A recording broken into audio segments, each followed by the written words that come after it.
said to me, if you wanted to learn English, would you go to Chinatown to learn English? You're going to learn a very peculiar English if you go to learn it in Chinatown. The same as Baal Tshuva coming to the communities.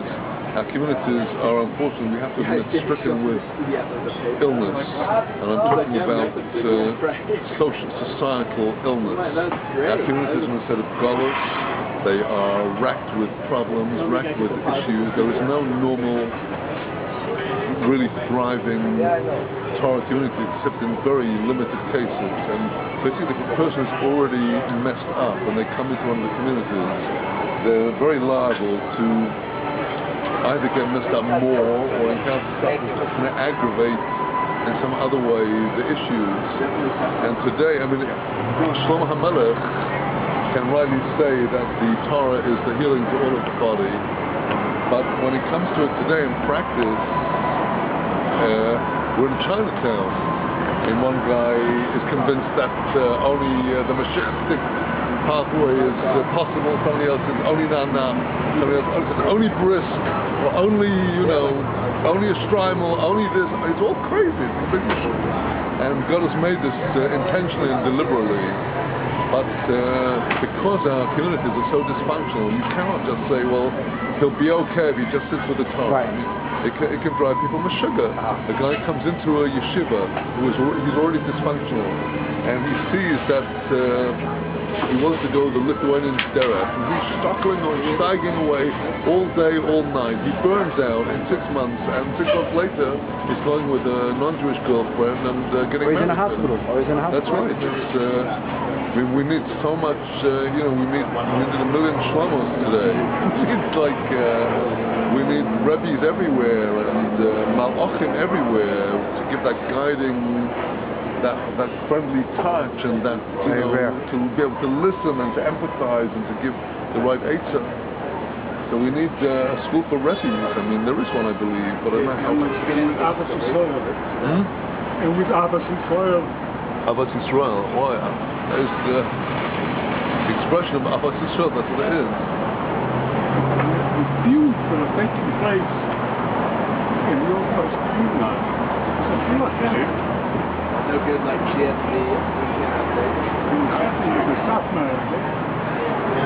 It's all crazy, man. What to do? Only thing is to hook into MS. Try and hook into the tzaddik MS. That's all there is. So you wrote Yeshiva Nefesh first, advice second. Right. What happened next?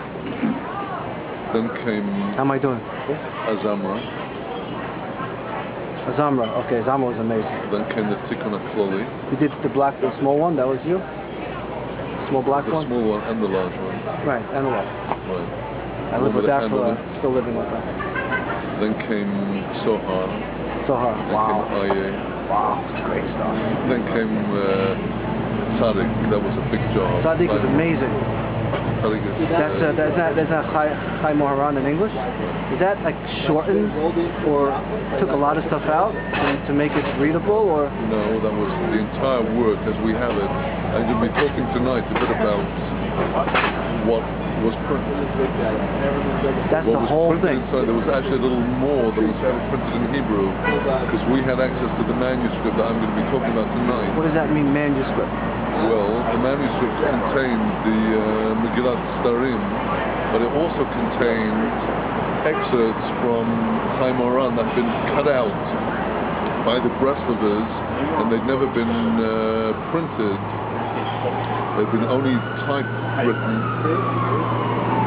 and they included some very controversial stuff. So part of that was put back into Tzaddik. Like, for example, it was still kept out of it. What was so crazy that's in there now that wasn't there before?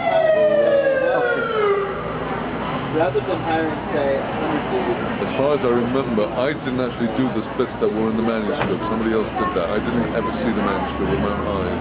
I didn't want to. And when you say manuscript, obviously Rav Nassim was the original one who wrote it who hand wrote it?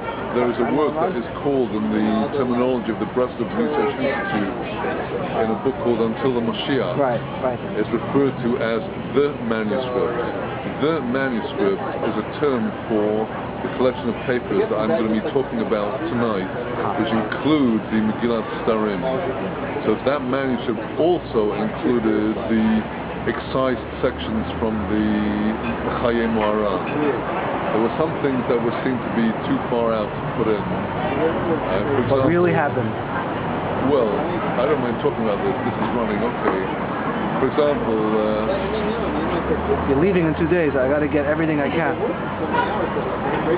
The full intensity of the Rebbe's prohibition against learning Moreh Nevuchim was not printed in the Chayei Moharan because they didn't want to make out that the Rebbe was so critical of Rambam. But I mean, the Rebbe said on no account ever look into the Moreh Nevuchim. So that was one thing. There was, I think something that was printed was that something was excised from the, I don't even remember if this was or was not printed, but one of the things the Rebbe said was about the Alter Rebbe. But the Rebbe called the Alter Rebbe the Sar HaAlofim. Right, the leader of thousands. So,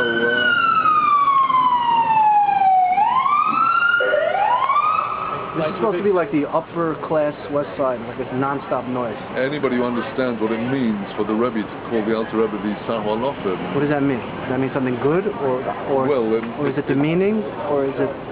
It is. Or is it complimentary? That if the Rebbe says it, the Rebbe is in the role of Moshe Rabbeinu, and Moshe Rabbeinu is above the Sar HaAlofim. So here he is telling. Right. So that reflects favorably on Reb Nachman. Right. And the other way around, not so much. Now there's another story which in the Rebbe's journey to Israel. So when the Rebbe was still in Odessa, at the very beginning of the journey, on Shavuos, there were some emissaries of the Alter Rebbe that he met with. Like the Tanya? It is said that the Rebbe had some reservations about the derech of the Balatanya. Of the Tanya itself, that there was a mistake I don't know if Tanya in the was already Tanya? written yet. I think that those Shluchim said some Torahs in the name of the Alter Rebbe, and the Rebbe expressed some reservations about the Torah of the Alter Rebbe. There was something else in there also, which was something like... and this is printed, I saw it. It's the one about the triangle and the square. I didn't see that. And also that I think it says that it brings that the Rebbe said that that there's no way to tell if the Earth is the center of the universe or the sun is at the center. There's just no way to determine that. Rabbi Nachman said that? I think he may have said something more intense. I just don't remember what he said. That was something like that was put in. But the real goodies, which is known as the story of the lechem, so the bread, that was not printed.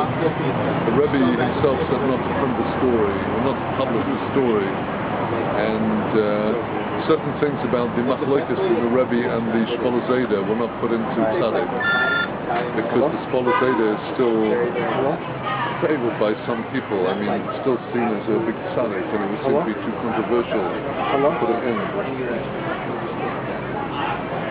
Yes. Yes. Everything is good. You want to come?